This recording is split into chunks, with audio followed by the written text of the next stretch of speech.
2 minutes pour comprendre aujourd'hui qu'est-ce que l'inflammation. C'est la question que je vais poser au docteur Cyril Laporte. Cyril Laporte, vous êtes cancérologue et vous êtes co-auteur avec Pierre Joyot de la nouvelle révolution alimentaire.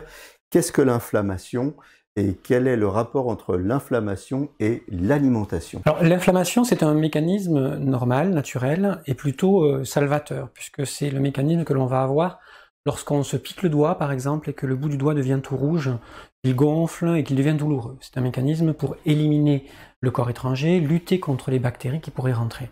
Ensuite, cette inflammation, elle va se résoudre toute seule, naturellement, une fois que tout sera réglé.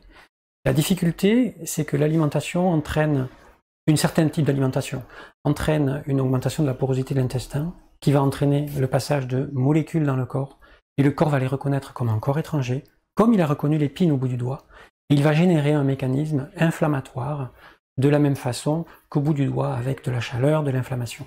Et c'est ce mécanisme inflammatoire qui va être cancérigène, c'est ça? Alors c'est vrai que dans ce mécanisme inflammatoire, ça met en jeu des molécules de l'inflammation que l'on retrouve dans certaines cascades de la cancérisation.